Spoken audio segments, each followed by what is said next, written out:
Hello, I'm Annette Young and welcome to the 51%, a show about women reshaping our world. Coming up, as Black Lives Matter protests spread across the globe, we report on why black female victims of police brutality in America have failed to attract attention. And we'll be looking at the French women taking to the streets in the name of racial justice. We'll also be talking to journalist and activist Rokhaya Diallo about how women on both sides of the Atlantic are driving the movement. But we begin in the States. Her name was Breonna Taylor. In March of this year, the 26-year-old emergency technician was shot dead at her Kentucky home by police. But this black woman's killing almost went unnoticed, unlike that of George Floyd or Trayvon Martin. While the names most associated with the Black Lives Matter movement are male, black women and girls are regularly victim to police brutality in the US. The Say Her Name movement wants to make sure we know about them too, as Catherine Kedir-Clifford reports. Protesters marked the day that would have been Breonna Taylor's 27th birthday. On March 13th, she was shot dead by narcotics police who knocked down her door. No drugs were found. By raising awareness on social media, the hashtag Say Her Name movement has brought Taylor's case back into the spotlight. But it still occupied much less space within national discourse than that of George Floyd. US Senator Kamala Harris tweeted, "The officers who murdered Breonna Taylor nearly 3 months ago still have not been charged. We can't forget about black women in our quest for justice." There are other factors to take into account when comparing this with Floyd's case. There's no graphic footage of Taylor's death, and it took place at the height of the COVID-19 pandemic. But it's representative of a wider issue. Black women's experiences of police brutality tend to receive far less media and political attention. In 2015, the Say Her Name movement released a report showing the little-known faces and names of black girls and women aged between 7 and 87 who died due to police brutality. There is no data collected on black women who were killed by the police. When they did the Say Her Name project, they had to go to the families of the women who were killed because there is no data, there is no study. The racial bias and violence black women face at the hands of police comes with the double bind of gender discrimination and often sexual assault or harassment at the hands of officers. One of the 3 policemen under investigation in the death of Breonna Taylor is now also being investigated for sexual assault in a separate case. Now, 2 women have come forward to say that he raped them while he was on duty. It is an issue that impacts women, particularly black women who are more frequently thrust under the control of a police entity. Dealing with this double layer of discrimination, black women have often been at the heart of key civil rights movements. For example, the Black Lives Matter movement, founded by 3 women back in 2013. Now, she's been spearheading the fight for nearly 4 years. Assa Traoré is demanding justice for her brother Adama, who died in police custody north of Paris in 2016. Since then, she's become a leading figure in the movement against police brutality in France, recently organising protests in memory of her brother. This report by Nina Masson and Juliette Montilly. Paris, June 2nd. During a protest against police brutality, the woman who's become the face of the anti-racist movement in France moves through the crowd.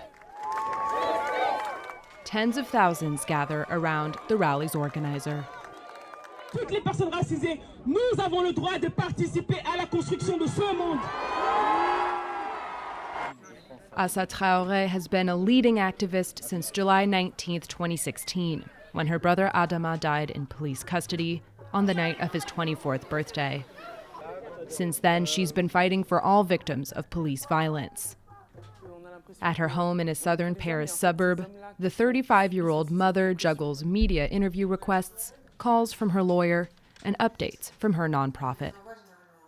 I will do whatever it takes to make sure my brother's name goes down in history. Adama has become a symbol of police violence in France. I want people to say in 15, 20, 50 years that there was a fight for truth and for justice for Adama, and that he toppled the system.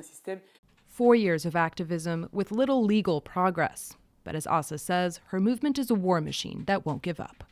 The way I see it, if I'm here with you today in my living room as a woman and as a black woman, that means people have fought for my right to do so.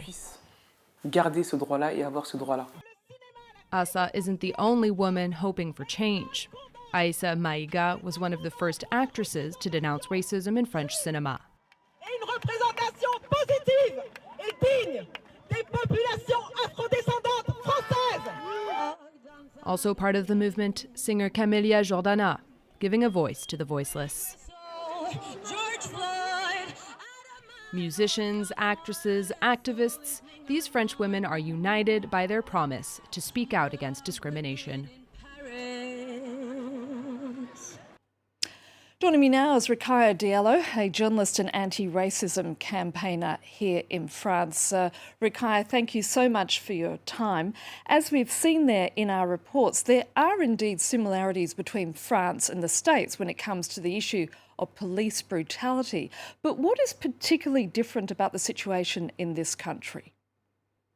I think that the main difference is the fact that the US was founded on the oppression of minorities. So first there was the genocide of the native populations, and then the massive deportation of people from Africa. So the history of the US and the presence of minorities is very connected, very linked. In France, slavery, colonialism took place overseas, so that there is not the same awareness about the fact that racism have been shaping our history for a long time. So that would be and in the US, it's a topic that is very difficult to avoid because most of the minorities have been there on the main soil for a long time. And in France, we tend to connect the history of Black and brown people to the history of immigration. And many people, even if it's not true, tend to think that it's a very recent history. So that's the reason why France can still be in denial, because it's very easy to tell another story, to tell that it's a very recent story, that it didn't really shape the mindset in France. Do you think these recent protests in France, however, are changing people's attitudes?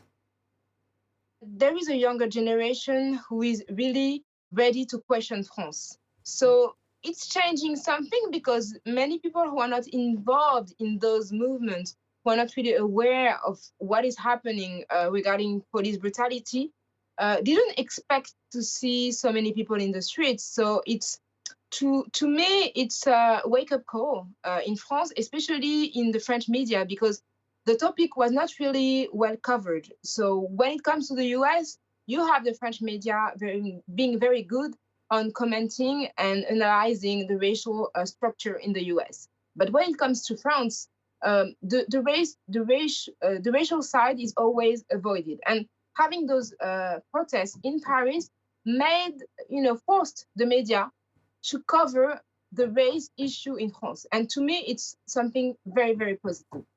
Rokhaya, certainly women are currently at the forefront of this protest movement on both sides of the Atlantic. Why is it happening now? Women have always been at the forefront of all the struggles.